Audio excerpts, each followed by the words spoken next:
बिस्मिल्लाहिर्रहमानिर्रहीम। अस्सलाम वालेकुम। प्रोग्राम न्यूज़ व्यूज़ के साथ मैं हूं आपकी मेज़बान कुरतनैन बख्श। नाज़रीन, पाकिस्तान की सियासत एक बार फिर अहम मोड़ पर खड़ी दिखाई दे रही है, जहां सियासी दर्जे हरारत मुसलसल बढ़ा है। एक जानिब पाकिस्तान तहरीक इंसाफ ने बानी पीटीआई इमरान खान की गिरफ्तारी के 3 साल मुकम्मल होने पर 5 अगस्त को मुल्की एहतजाज का ऐलान कर दिया है, जिसे पार्टी अपनी आइंदा सियासी हिकमत अमली का अहम मरहला भी करार दे रही है। जबकि दूसरी जानिब मौलाना फजल रहमान के एक मुतनाज़ा बयान ने सियासी हलकों में नई बहस छेड़ दी है, जिस पर हुकूमत, इत्तेहादी जमातों और मुख्तलिफ सियासी रहनुमाओं की जानिब से सख्त रद्द-ए-अमल सामने आ रहा है। उधर पीटीआई एहतजाज की तैयारियों में मसरूफ है, तो दूसरी तरफ मौलाना फजल रहमान के बयान पर सियासी महासराई में भी तेजी आती जा रही है।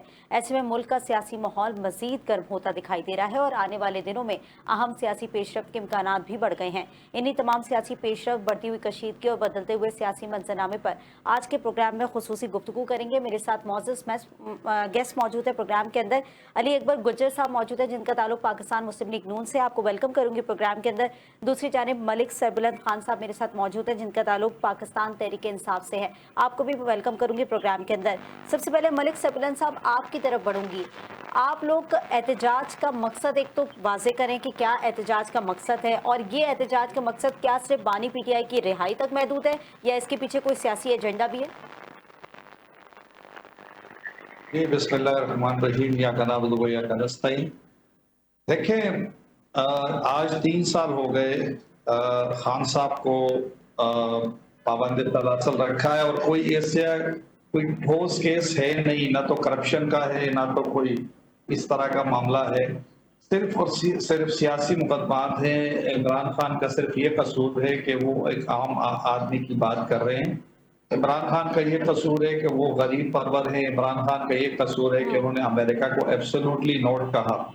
इमरान खान का ये कसूर था कि उसने एहसास प्रोग्राम के जरिए लाखों करोड़ों लोगों को रोजगार दिया, घर बैठे उनको कोरोना जैसी खतरनाक सूरत हाल में घर बैठे उनको पैसे दिए, सेहत कार्ड दिया, कौम को शऊर दिया।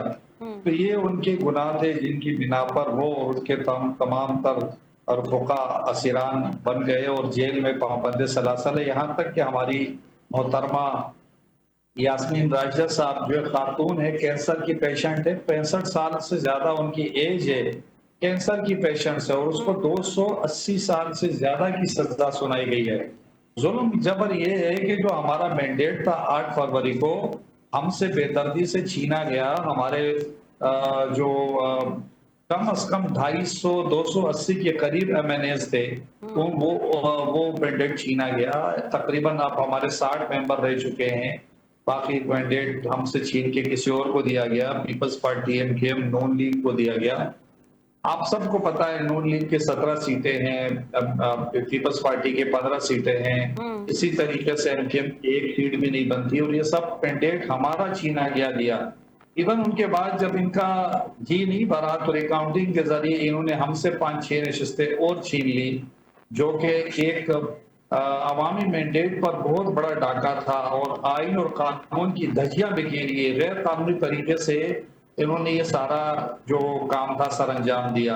अब उसके बाद 3 साल होने को है। हर साल हम इस बात को याद रखते हैं, अवाम में जाते हैं, जो अवाम ने अपना वोट दिया था, अवाम ने जो मैंडेट दिया था वो, और जो इमरान खान के साथ अवाम की अकीदत मोहब्बत है, वो उसका इजहार अवाम हमसे करती है और हम अवाम के पास जाते हैं, अवाम में आगाही देते हैं। इमरान खान की जो आज 5 अगस्त को 3 साल मुकम्मल होने वाले हैं, उसके मौके पर मुल्कगीर एहतजाज हमारा आईनी और जमहूरी हक है। अगर हम कहीं भी करें तो हमें हमारे कानून और आईन इजाजत देता है। तो हो सकता है बहुत बड़ी काल की सूरत भी आ जाए। 5 अगस्त को महमूद खान चकजई, नासर अब्बास नकवी साहब और अलामा और पार्टी की हमारी जो पॉलिटिकल कमेटी है वो मिल के एक हिकमत अमली देंगे और एक लाएमल देंगे। मैं भी एक बहुत बड़ा पूरे पाकिस्तान से एक आवाम का सैलाब उमड़ आए और हम इस्लामाबाद की तरफ आए, मार्च करें, ये भी मुमकिन है। लेकिन हो सके कि हम अपने डिस्ट्रिक्ट्स के में भी एहतजाज करें।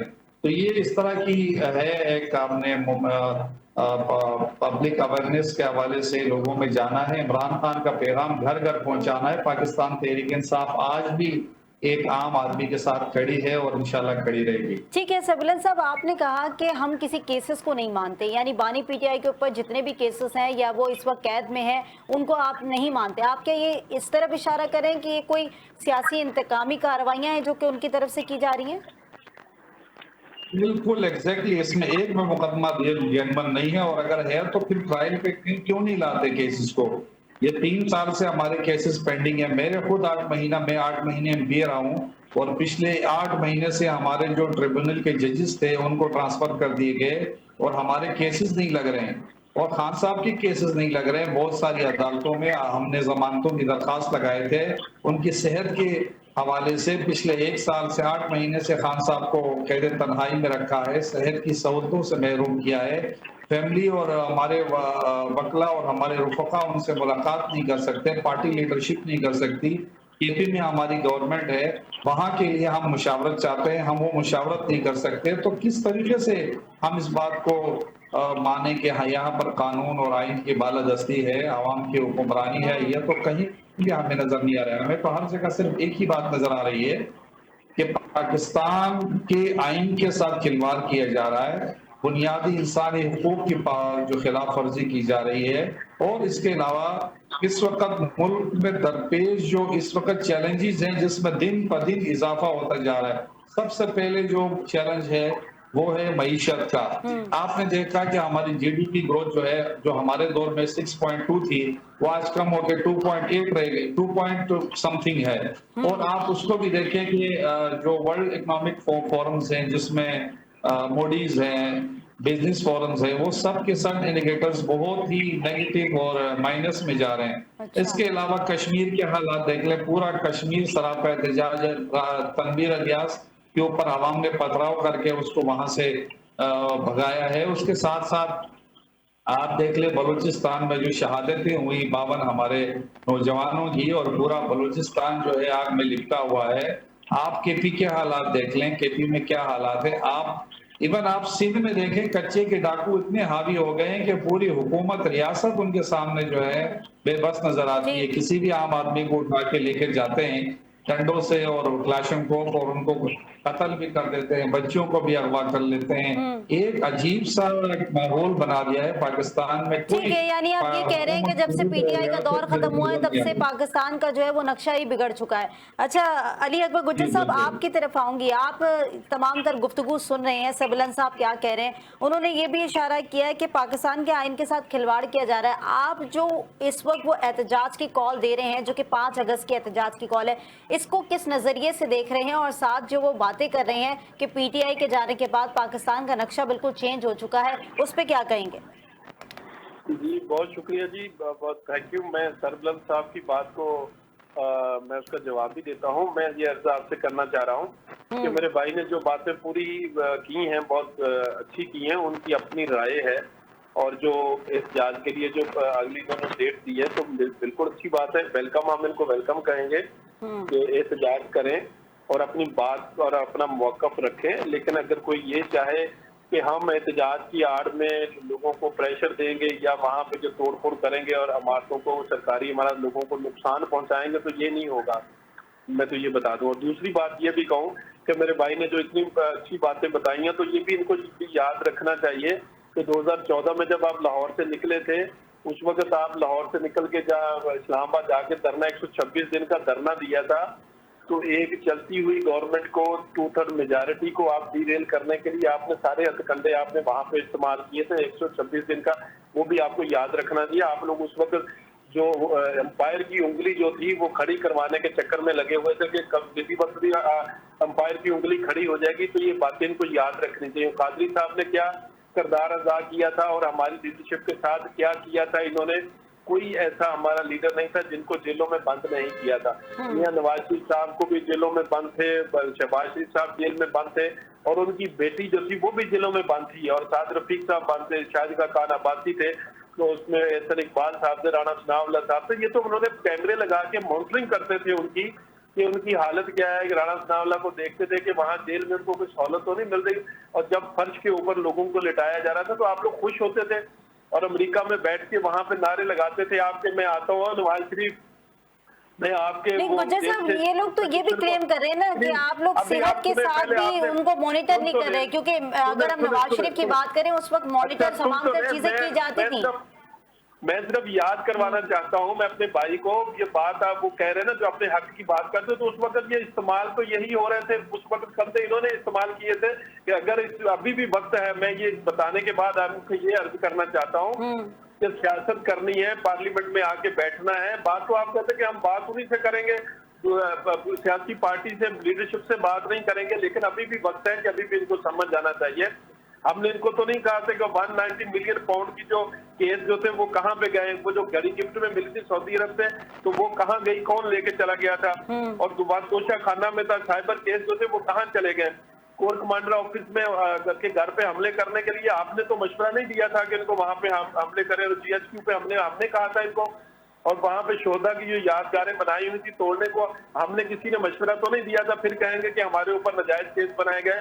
तो ये सियासत करनी है, एक पॉलिटिकल पार्टी की जो जिम्मेदारी है कि वो लोगों की रहनुमाई करें, अपनी कौम की रहनुमाई करें, मुल्क की रहनुमाई करें, उनको सही रास्ते से सही डायरेक्शन में। लेकिन वो तो ये भी क्लेम कर रहे हैं ना, जैसे मैंने आपको अभी भी बताया कि क्लेम तो उनका ये भी है कि सेहत की उनको मद्देनजर नहीं रखी जा रही चीजें, ना उनको सेहत का निजाम प्रॉपर प्रोवाइड किया जा रहा है, साथ मुलाकातों की बात हो तो ना मुलाकातें कराई जा रही है, और उनकी बहनें खुद इस बात की बात करती हैं कि जब वो जाती हैं तो मुलाकात नहीं होती, बार बार अपीलें भी दी जाती है, यानी किसी किस्म का कोई कॉपरेशन नहीं है। नहीं, मैं उसी तरफ आ रहा हूँ। मैं अपने सरबलंद साहब की यही दरख्वास्त कर रहा हूँ कि अभी भी वक्त है कि आप लोग सियासत करें, पॉलिटिकल पार्टियों को उसी तरह से चलें, कानून और आइन के मुताबिक खुद भी अपने आप को उसमें डाल लेकर चलें, तो इंशाल्लाह ये निज़ाम ठीक होगा। अगर हम कहेंगे कि हम जिद की गुनाह पे अनाफरस्ती और हम आपस में जिद करके बैठे रहेंगे, कोई बात नहीं होगी, तो ये निज़ाम कैसे चलेगा। हाँ, लेकिन जो उनके हक बनता है उनको वहाँ पे उनको मिलनी चाहिए, इतनी तो छूट के वहाँ मुलाकातें भी देने का उनको, उनके सेहत का ख्याल लीडरशिप है उनका ख्याल रखना चाहिए, लेकिन उनको पहले अपने लोगों को भी समझाना होगा कि जो लोग किरदार अदा कर रहे हैं वहाँ लीडरशिप को जेल में पक्का बंद करवाने के लिए जो मीडिया वार लगा कर रहे हैं, तो उनको भी समझाएं कि भाई ये बैठकर ही बात करनी पड़ेगी, टेबल पे बैठना पड़ेगा। हम जंगों से हम नहीं जीत सकते किसी जगह पे। यार देखे ना, दुनिया की सबसे बड़ी जमहूरी ताकत जिसको इंडिया कहते, 1 अरब 40 करोड़ के लोग थे, तो आज हमारे 25 करोड़ वालों ने उनको उल्टा के रख दिया वहां पे, लेकिन टेबल पे बैठना पड़ेगा। ठीक है, टेबल पे ठीक है। मुझे गुज्जर साहब ये बता दें कि हुकूमत इस वक्त इजाजत देने के लिए रजामंद है कि मुल्कगीर एहतजाज की जो कॉल दी है PTI ने, उसमें कोई किसी किस्म की डेडलॉक तो नहीं है आपकी तरफ से? देखिए, मैं आपसे अर्ज कर रहा हूँ कि एहतजाज का इनका आईनी और कानूनी हक है, ये करें, लेकिन उसकी आड़ में अगर कोई गड़बड़ करने की कोशिश करेगा, जिस तरह से कश्मीर में वहां पे पीछे बैठकर लोग उनको इस्तेमाल हो रहे हैं, भले वो किसी भी पार्टी से ताल्लुक हो, पाकिस्तान हम सबका है, किसी की मलकियत या जागीर की नहीं है, किसी भी पार्टी की या किसी की फर्द की, हम सबका पाकिस्तान है, हम सब पाकिस्तानी हैं। उसके लिए हमें सबको इतनी तकलीफ मुझे है, उतनी सरबलंद खान को भी, उतनी आपको और उतनी हमारी लीडरशिप को है। हमें अपने मुल्क के लिए अगर कोई भी हमारे पाकिस्तान के लिए कोई इस्तेमाल हो रहा है, अल्लाहकार बन रहा है, तो ठीक है, यानी आपका कहना यह है कि एहतजाज अगर पुरअमन होगा तो कोई मसाइल नहीं होंगे, ना उस चीज के अंदर कोई रोड़े अटकाए जाएंगे।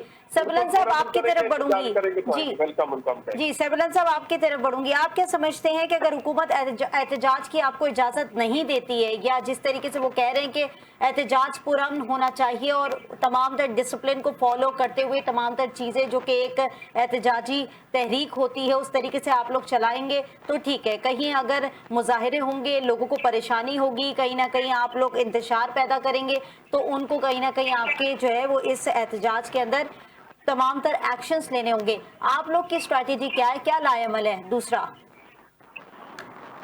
देखिए जी, हमारी तो जो एहतजाजी तहरीक पिछले 3 साल से चल रही है उसमें तो एक गमला भी नहीं टूटा, और इवन ये है कि हम पे गोलियां बरसाई गई और हमारे कारकुनान अभी 50-60 हजार से जायद हम पे दहशतगर्दी के मुकदमात हैं।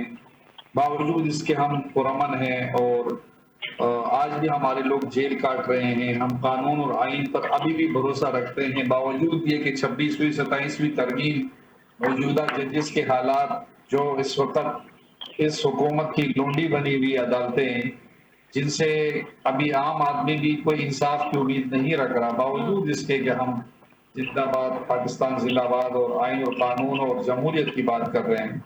हमसे तो इनको डर नहीं होना चाहिए। ये अपनी नाकामी और नाअहली की वजह से डूबेंगे नून लीग वाले।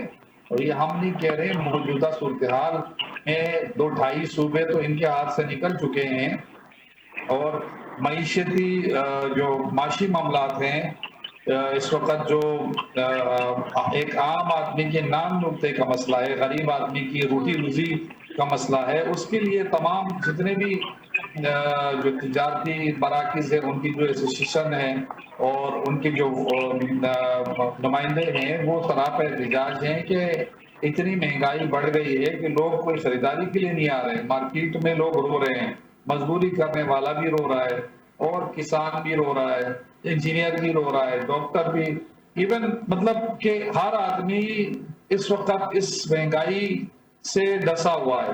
गरीब आदमी रोटी कमाने से बेजार हो चुका है और इस महंगाई के दौर में 1,000 रुपए 1,500-1,200 रुपए दिहाड़ी में वो एक गरीब आदमी अपने गुजारा नहीं कर सकता, अपने बच्चों को नहीं पाल सकता इतने कम चीजों में। और ऐसे हालात में कि जब माशी मामलात ऐसे हों और इनसे अमन अमान की सूरत हाल भी नहीं संभाली जा रही हो, इसका मतलब ये है कि हुकूमत बिल्कुल नाकाम हो चुकी है। कब तक इदारे इन हुकूमतों का बोझ उठाती रहेगी? एक तो फॉर्म 47 के जरिए इनको मुसल्लत किया गया, अब उसका बोझ उठाते फिरे।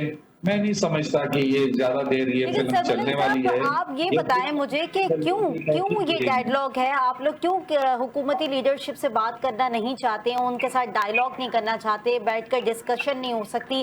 क्या है ऐसी बातचीत? क्यों आप लोग का कहीं ना कहीं कोई ना कोई बात पे जो है वो हमेशा से जो है वो कोई डेडलॉक रह जाता है? क्या वजूहात हैं? आप लोग एक साथ बैठ के मेज पर बातचीत तो कर सकते हैं ना?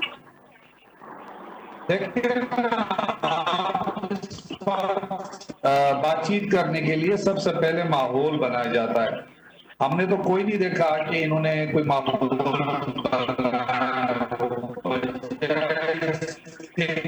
उड़ाते हैं और इस तरह की डायलॉग बाजियां करते हैं, इस तरह की बातचीत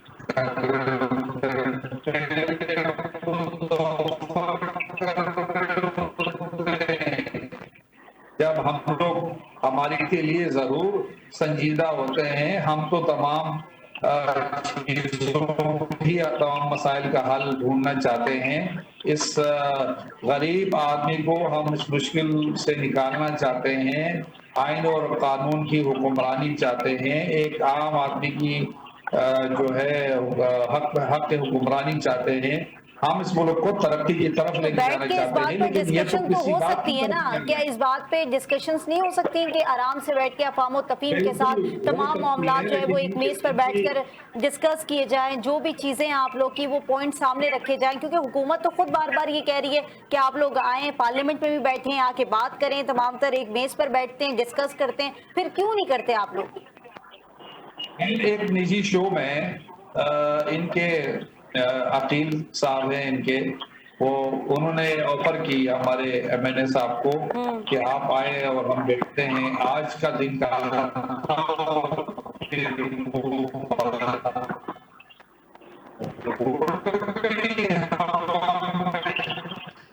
तो ये इनकी नियत नहीं है, ये ऐसे ही बातचीत कर रहे हैं, इनके पास तो कोई इख्तियार नहीं है।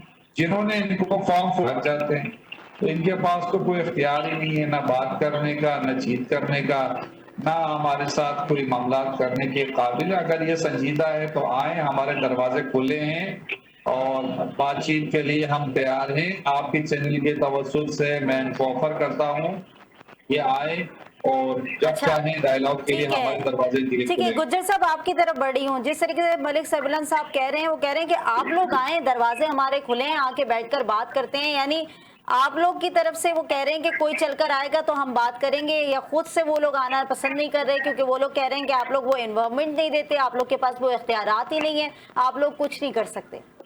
अच्छा देखिए, मैं आपको बताऊं कि ये बेसिकली यही बात है कि ये कोई भी सियासी पार्टी, जो पॉलिटिकल लोग होते हैं, पॉलिटिकल पार्टी होती है, वो हमेशा सियासत तो बैठने के दरवाजे हमेशा खुले रखते हैं। देखिए ये मेरा भाई खुद कह रहा है कि अदालतें जो है लौंडी बनी हुई हैं और ये जो पार्टी है कोई ये इनके पास इख्तियार नहीं है, बात नहीं हो सकती। ये शुरू से इनका माइंडसेट यही है, क्योंकि ये तो रहे वो जो वो कहते हैं ना, वो उनकी जो उंगली उठनी थी अंपायर के साथ मिलकर ही काम करने की आदत पड़ी हुई है, लेकिन ये आदत इनको छोड़नी होगी कि आपको कोई सियासी लीडरशिप के साथ बैठना होगा। 2018 में जब तशरीफ लाए थे पीपल्स पार्टी पीटीआई के लोग आए थे, तो उस वक्त किस तरह से आए थे ये बातें माजी का हिस्सा बन चुकी है। ये कहते रहे फलाना 45, 47 की बातें। उस वक्त हम कराची में थे, हम तो हमेशा इलेक्शन लड़ते आते, यहाँ पे क्या हुआ था, कैसे हुआ था, तो ये सारी चीजें एक तारीख का हिस्सा बनी हुई है। लेकिन उस वक्त भी जब आ गए थे तो हमने हमारे अपोजिशन लीडर शहबाज साहब ने इनकी ऑफर की थी वहां बैठकर, असेंबली में पहली तरीका प्राइम मिनिस्टर बने थे खान साहब, कि आओ बैठकर बात करते हैं, आगे बढ़ते हैं, चलते हैं। खान साहब तो मीटिंग में आकर अपोजिशन के साथ बैठकर बात करना पसंद नहीं करते थे, नहीं आए उस वक्त। लेकिन अभी भी प्राइम मिनिस्टर पाकिस्तान शहबाज शरीफ साहब ने पार्लियामेंट में, असेंबली में बैठकर इनसे कहा है कि भाई ठीक है, जो होना था हुआ, आओ बैठो, बैठ के बात करते हैं। लेकिन ये कहते हैं कि हमने आपसे बैठकर बात नहीं करनी, किसी और से बात करनी है जिनके साथ इनका मामला है, तो ये और से करने से तो ऐसा नहीं होगा। अब ये एक निजाम चल रहा है, आपको इनके साथ ही बैठना पड़ेगा। आप अगर जितनी मर्जी बागडोर कर ले, लेकिन वो तो कह रहे हैं ना हमारे दरवाजे खुले हैं, आप बैठे, हम बात करने को तैयार हैं। दरवाजे देखे ना मुफद्दी, वहाँ पे इनके जिम्मेदारों को बैठना चाहिए। दरवाजे खुले तो वो गवर्नमेंट इनके घर में आएगी तो बैठे आए। कमेटी बनी थी, स्पीकर नेशनल असेंबली के साथ मामला हुए तो फिर आगे से भाग जाते, बात नहीं करते, फिर कहते नहीं जी हम ये नहीं करेंगे, वो नहीं करेंगे। ऐसा नहीं होगा। आप लोगों को इनको किसने मशवरा दिया था कि असेंबली तोड़ने का, किसने मशवरा दिया? पंजाब हुकूमत खत्म इन्होंने खुद की थी, केपीके की हुकूमत इन्होंने खुद की थी, खत्म की थी। जबकि इनकी अपनी हुकूमत थी, सारा मुल्क इनके पास था, तो भाग के छोड़ के आ जाते, बैठ जाते ना अपोजिशन में, तो कौन कर सकता था इनको आगे पीछे? लेकिन इन्होंने तो फैसले किए, खुद ही ऐसे फैसले किए जिसकी वजह से आज यहाँ पे ये पहुंचे हुए हैं। इनके इन फैसलों की वजह से हमारे मुल्क और हमारी कौम को नुकसान हो रहा है। बैठो बैठो, आगे चलो भाई, आगे बढ़ोगे तो हमारे बच्चों का, हमारे आने वाली नस्लों का फायदा होगा। आप लोग लड़ाइयों से मसले कभी हल नहीं होते, जंगों से मसले कभी हल नहीं हो सकते। आप लोग की चाहिए कि अपनी लीडरशिप में बैठे, अपने लोगों के साथ बैठकर सबके साथ मिलके हमें चल रहा है। अगर लोगों के, लेकिन गुज्जर साहब, उनके जो जायज मुतालबात हैं उनको तो एग्री करना चाहिए ना आप लोगों को। जैसे वो मिलने की बात कर रहे हैं, मुलाकातों की बात कर रहे हैं, सेहत की बात कर रहे हैं, उनकी तमाम तर चीजें, ये तो आप लोगों को देखनी चाहिए।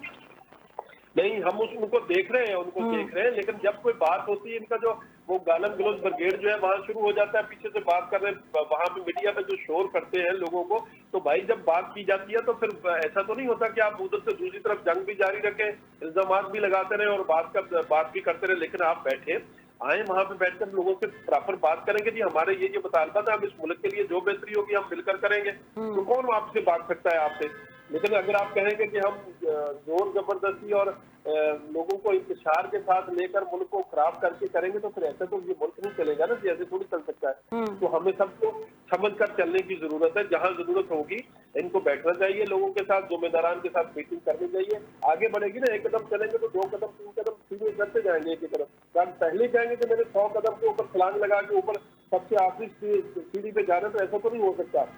ये बैठना पड़ेगा सबको, आपस में बैठकर डायलॉग करने पड़ेंगे। ये मेरी इनसे दरख्वास्त है। मैं सबसे कहता हूँ हमें रस्ते बंद नहीं करना चाहिए, और गवर्नमेंट की तरफ से भी कोई इनके लिए कोई पाबंदियां नहीं है। बैठने की जरूरत है, इनको समझने की जरूरत है। पुराना वो वक्त जा चुका है कि जो फैसले होते थे जोर जबरदस्ती वाला, और अभी भी हालात को कंट्रोल करना। हमारे बच्चों को देखे ना, जिस तरह से हमने जो तरबियत दी है लोगों को, अपनी नस्लों को जिस तरफ हम जिस ट्रैक पे लगा रहे हैं, ये हमारा कल को हमें जवाब देना पड़ेगा, हमें इसका हिसाब भी देना पड़ेगा। कल के बच्चे, यही बच्चे जिनको हम गलत रस्तों पे लगा रहे हैं, वो हमारे गले पे आएंगे, तो हमें उसका कौम और मुल्क का नुकसान होगा। मिलकर चलने की जरूरत है। आए कभी एहतजाज, बिल्कुल डायलॉग की जरूरत है, और डायलॉग तमाम सियासी जमातों को बैठकर करने की जरूरत है, और अपने लिए नहीं पाकिस्तान के लिए जरूरी है। और सरबलन साहब, यही तमाम तर बातें जो है वो हर पॉलिटिकल पार्टी आप लोग को समझाने की कोशिश कर रही है, और आप लोग को कह रही है कि आप आके बैठें, डायलॉग करें, बात करते हैं। लेकिन कहीं ना कहीं आप लोग इस चीज के ऊपर आमादा ही नहीं हो पा रहे हैं। आप लोग एहतजाज को अहमियत दे रहे हैं, फौकियत दे रहे हैं। अब ये जो आप एहतजाज की बात कर रहे हैं, आप समझते हैं कि 5 अगस्त का एहतजाज कोई आप लोग के लिए नया टर्निंग पॉइंट लेकर आएगा? देखिए, हमारी ये जो एहतजाज है, ये तो अवामी एक राय का इजहार है, अवामी रद्द अमल है, और ये हमारा जमहूरी और आईनी हक है।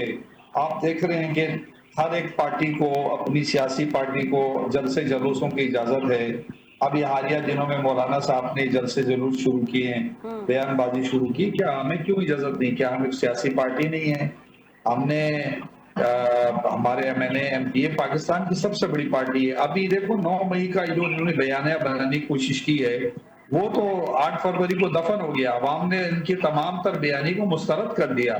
हमें पुरअमन जमात है और मुहिब वतन पाकिस्तानी हैं, आइन और कानून पर यकीन रखने वाले लोग हैं, दस्तूर पर यकीन रखने वाले लोग हैं, और हम जमहूरी लोग हैं, जमहूरी अंदाज ठीक में है, आप अपना कह रहे हैं कि हम पुरम जमात हैं और पुरम तरीके से एहतजाज करेंगे, लेकिन हमने माजी में भी देखा है कि पुरम एहतजाज में कशीदगी बढ़ जाती है और इसी तरीके से अफरा तफरी बढ़ती है। अगर इस बार भी इसी नोयत की तमाम तर सूरत हाल पैदा होती है तो इसकी जिम्मेदारी कौन उठाएगा, कौन होगा इसका जिम्मेदार? क्योंकि इसमें सिर्फ अवाम आपके साथ नहीं है, तमाम लोग हैं जो कि सफर कर रहे होते हैं एहतजाज के बीच में, और लोग जो है वो इसका निशाना भी बनते हैं। देखिए, हम तो पुरअमन और जमहूरी अपना एक एहतजाज रिकॉर्ड करवाने, और इसके अगर इनमें इनकी कांपे टांग रही है तो इसमें हमारा कसूर नहीं है। अगर ये कोई दूसरी पार्टी, ये हमारे दौर में मौलाना फजल रहमान साहब 2 दफा आए और बिलावल साहब जो है वो ट्रेन मार्च करते हुए आए, नून लीग भी अपने एहतजाज करते रहे, पाकिस्तान भर में ये जलसे करते रहे, हमने तो कभी इनको नहीं रोका। ये हमारे प्रोग्राम को इसलिए रोकते हैं तो चूंकि इनको पता है कि अब पब्लिक हमारे पास है, अवाम की जो मोहब्बत है, अवाम की जो राय है, पाकिस्तान तहरीक इंसाफ के पास है। 8 फरवरी में ये साबित हो गया, जो 9 मई का झूठा बयानिया इन्होंने बनाया था वो दफन हो गया। अब हम अपनी जमहूरी जो प्रोसेस है और जमहूरी अंदाज में जमहूरी रिवायात को मद्देनजर रखते हुए हम अपने एहतजाज और जलसे जुलूस और रैलियां इंशाल्लाह भरपूर तरीके से करेंगे, और हमें कोई कानून नहीं रोकता। ठीक है, आपने ये भी बात कही है कि पॉलिटिकल कमेटी आप लोग जो बनाई भी है आप लोगों ने, वो एक स्ट्रैटेजी मुरतब करेगी। कब तक ये तश्कील दे दी जाएगी? देखिए, वो तो हमारी मरकजी जो कमेटी है वो फैसला, अभी एक हमारी मीटिंग हो चुकी है और आइंदा दिनों के अंदर मजीद मीटिंगें होंगी और मशावरत होगी, और उसके बाद एक लाएमल तय होगा। मैं भी पूरे पाकिस्तान में एहतजाज की कॉल हो शोबे वाइज, या हम एक मरकजी कॉल दें, वहां अपने लोग जमा करें, ये तो अब मरकजी कमेटी फैसला करेगी। लेकिन ये है कि कारकुनान और आवाम तैयार है, इस हुकूमत से तंग है, महंगाई से तंग है, लाकानूनियत और ये जो बदमनी है उनसे तंग है, आवाम को कोई रिलीफ नहीं मिल सका। और जब कब तक इदारे इन नाहिल बेड गवर्नेंस के जो इस वक्त हुकूमत है इसका बोझ लेके चलेगी, कहीं ना कहीं तो फैसला करना होगा। आवाम ने भी और मौजूदा रियासत में भी वो पिलर जो इन पिलरों का बोझ उठा रहे हैं, उनको भी फैसला करना पड़ेगा कि आवाम इनसे बेजार है। हुकूमत उस शख्स को देने की जरूरत है इस वक्त जो इन तमाम सूबों को जोड़ सके, गिलगित बल्तिस्तान और कश्मीर समेत। ये जो मौजूदा बहरान है, एहतजाजों की तहरीक चल रही है, कोई सियासी लीडर ऐसा नहीं है कि जो आगे बढ़ के इन तमाम तर मुश्किलात से इस कौम को निकाल सके। वाहिद लीडर इमरान खान साहब हैं, नहीं तो आजमा लें, एक दिन के लिए उनको बाहर निकालें और फिर देखें कि कश्मीर का एहतजाज भी खत्म होगा, बलूचिस्तान में भी अमन होगा, KP में भी अमन होगा, मुल्क तरक्की करेगा और इन्वेस्टमेंट इतनी आएगी कि आपकी सोच होगी। क्योंकि इस हुक्मरान के पास फॉर्म 47 5,000 के लोग वाले जो इस वक्त MNAs और MPs बने बैठे हैं, ये लोग फिर घर जाएंगे जो असली हैं, जिनको लाखों वोट दिए हैं पाकिस्तान तहरीक इंसाफ और इमरान खान के नाम से, वो असेंबली में होंगे। ये जाली लोग हैं, ये गाजिब हैं, ये डकैत है, ये डाकू हैं जिन्होंने अवाम के मैंडेट पे डाका डाला है। और ये जब आखिरी लोग असेंबली में आएंगे तो फिर मुल्क तरक्की करेगा। ठीक है गुजर साहब, आपने गुफ्तगू सुनी मलिक साहब की, वो कह रहे हैं कि आपने अवाम के जो मैंडेट है उस पर डाका डाला है और जब वो उनकी हुकूमत आएगी तो खुशहाली आएगी पाकिस्तान के अंदर, तमाम तर चीजें ठीक होंगी, अवाम खुश होगी और महंगाई से रिलीफ मिलेगा। यानी वो एक अपनी स्ट्रैटेजी बनाकर चल रहे हैं। और साथ उन्होंने ये भी कहा है कि हमारे एहतजाज से आप लोग की शायद टांगे कांप रही हैं, तो इस पे क्या कहेंगे आप? अच्छा देखिए, मैं ये जो मेरे भाई ने कहा फरमाया ना, माशाल्लाह, तो यही तो बात है ना। असल में अभी ये पॉलिटिकल कारकुन जो होते हैं ना, उनको बातें लोगों को मैसेज देना होता है, हमें बहुत सारे लोग सुनते हैं। तो हम अगर इस तरह की बातें करेंगे जो कि हमें नहीं करनी चाहिए, हमारी टांगे नहीं कांप रही। अल्लाह का शुक्र है ये कि आज पाकिस्तान जहाँ पे इन्होंने पहुंचा दिया था, ये तो लीडरशिप कहती थी कि श्रीलंका बनने वाला है पाकिस्तान, डिफॉल्ट होने वाला है पाकिस्तान। ये पाकिस्तान की बर्बादी की बुनियाद तो इन्होंने रखी थी। जब 2018 में जब आए थे तो इन्होंने क्या किया था? ये तो लोगों को कहते थे ये पागलपन की आखिरी सीढ़ी होती है। तो खान साहब से हामिद मीर ने पूछा कि अब क्या करना है, उन्होंने कहा कि बस जिस दिन हमने हुकूमत आनी है बलडोजर बाहर खड़े होंगे और जैसे ही हुकूमत आएगी बलडोजर फेर देंगे हम गवर्नर हाउस पे, प्राइम मिनिस्टर हाउस पे बलडोजर फेर देंगे हम। यहाँ पे हम 50 लाख नौकरियां देंगे, 1 करोड़ नौकरियां, 50 लाख घर हमने बना देने हैं। ये तो ख्वाबों की दुनिया में रहना, किसी के ऊपर कोई पाबंदी नहीं लगाई जा सकती। ये कानून और आइन इनको आजादी देता है कि ये दिन में ख्वाब देखें या रात में ख्वाब देखें। और इतनी बड़ी लीडर बड़ी शख्सियत बैठी हुई है, इनका इंडिया का वजीर आजम मोदी जो है वो इनका फोन नहीं उठाता। ये तकरीर में कहते थे कि ये मेरा वजीर आजम मेरा फोन नहीं उठाता। ये इनकी औकात थी इनकी वहां पे कि जो बड़े लीडर बैठकर ये अफगानिस्तान को भी पुरअमन कर देगा, कश्मीर को भी पुरअमन कर देगा, बलूचिस्तान को भी पुरअमन कर देगा। ये इनको पता होना चाहिए। आपको पता है, मुझे मैं आपको बताना चाहता हूँ कि आज पूरी दुनिया की वो एंटी पाकिस्तान, जो एंटी इस्लाम, एंटी मुस्लिम ताकतें पाकिस्तान को खराब करने के लिए लगी हुई है। 10 मई के जो आपने तुम्हारा का हक जो जीता था आपने पूरी दुनिया में, जो फैसला 4 घंटों में किया था, तो उसका रिएक्शन है। लोगों ने तो कोशिश करनी है, लेकिन इस्तेमाल तो यही हो रहे हैं वहां पे इस मुल्क के लिए। आप मुल्क के साथ जमहूरी है, कानूनी और आईनी है, मोबे वतन है, तो साबित भी तो करो ना इस मोबे वतन के साथ आप। चलिए ठीक है गुज्जर साहब, मुझे लास्टली बस ये बता दें आप कि मौलाना फजल रहमान का बयान आपने सुना है, उनके हालिया बयान के ऊपर आपकी जमात का क्या मौकिफ है? नहीं, मैं बताता हूँ पहले तो इनकी पूरी बात में पूरी भाई को जवाब दे दूं क्या? गुज्जर साहब मेरे पास टाइम बहुत शॉर्ट है, बस मुझे इसका जवाब दे दें। लेकिन वो जो मौलाना फजल रहमान साहब ने जो बात की है, वो देखिए मौलाना फजल रहमान साहब एक बड़े मुसव्वर और बहुत बड़े सियासतदान है, एक बड़े बाप के बेटे हैं। लेकिन उनको हमारे शोहदा के खिलाफ बात करना, हमारे उन लोगों ने जिन्होंने बाकायदा इस मुल्क की सलामती के लिए, जिन्होंने हमारे आईनी और कानूनी और नजरियाती सरहदों की जिन्होंने हिफाजत के लिए खड़े हुए हैं, उनके खिलाफ इस तरह से बात करना ये बिल्कुल नामुनासिब है, नहीं करनी चाहिए। उनको इस बात पे लोगों के साथ, कौम के साथ, उनके साथ माजरत भी करनी चाहिए। हम क्या ये लोग इस तनख्वाहों के लिए लोगों ने अपनी जानें दी हैं? आप पूरी तारीख को निकाल कर देखें। जब 65 की जंग हुई थी, वहां से सियालकोट पे जब हमला, दुनिया का टैंकों का सबसे बड़ा हमला हुआ था, तो लोगों ने अपने बम बांधकर टैंकों के नीचे गए थे। वो क्या 1500-1000 रुपए के लिए अपनी जानें दी थी। जो लोग शहीद हो रहे वहां पे सियाचिन में, वहां पे बॉर्डरों पे, अफगानिस्तान पे, जहाँ बॉर्डर पे लड़ रहे जो, तो वो क्या कश्मीर में जिन्होंने जंगें लड़ी, वो उन्होंने 2-4 हजार रुपए की तनख्वाह के लिए अपनी जाने दी है। बिल्कुल नामुनासिब है। ठीक है, यानी आपकी नजर में नामुनासिब बयान है। ठीक है सरबलंद साहब, आपसे भी ये जानना चाहूंगी, मौलाना फजल रहमान के हालिया बयान को किस नजर से देख रहे हैं आप? क्या राय है आपकी जमात की?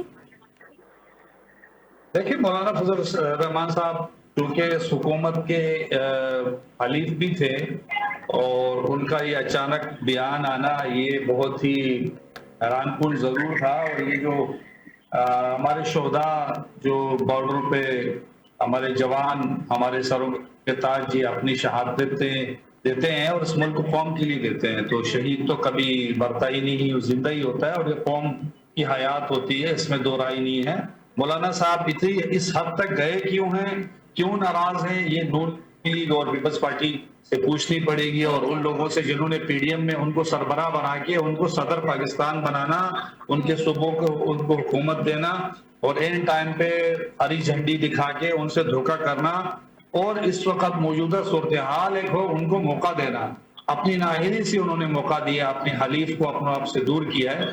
मौलाना साहब ने बयान को जिस तरीके से भी दिया, उस बयान को भी कवर करने के बजाय उसको एक्सप्लॉइट करने की उन्होंने बड़ी कोशिश की है, क्योंकि इनको जलते में तेल वाला काम नहीं करना चाहिए था, उस आग को बुझाने का काम करना चाहिए था। जो जवान हमारे शहीद हो रहे हैं उन्हें हम उनके फख्र भी करते हैं और वो बाइसे फख्र भी है और उस कौम की जो है वो हयात है और कौम के सर के ताज है। ठीक है, चलिए तमाम तर जो मामलात है नाज़रीन वो आपके सामने। इस वक्त 5 अगस्त के एहतजाज की कॉल है तहरीक इंसाफ की जानिब से, मुल्कीर एहतजाज की बात की जा रही है। अब देखना ये कि उनके जो तमाम तर पॉइंट्स हैं, जो उनके तमाम तर शिकायत हैं, वो किस हद तक पूरी होती हुई दिखाई देती हैं। क्या हुकूमत पे कोई ना कोई प्रेशर डेवलप कीजिएगा तहरीक इंसाफ की जानिब से, या फिर एक बार फिर हम इस एहतजाज को एक कशीदगी की नज़र होता हुआ देखेंगे? ये तमाम तर मामलात है नाज़रीन जो आज प्रोग्राम के अंदर हम डिस्कस करे थे। मेरे साथ मौजूद गेस्ट मौजूद थे अली अकबर गुज्जर साहब, आपको बहुत शुक्रिया। मलिक सरबलंद साहब मौजूद थे, आपको भी बहुत शुक्रिया। नाज़रीन, प्रोग्राम का वक्त खत्म हो गया है, मुझे अपनी मेज़बान कुरैत रैन बख्श को दीजिए इजाज़त। कल एक नए टॉपिक के साथ हाजिर होंगे। अल्लाह निगहबान।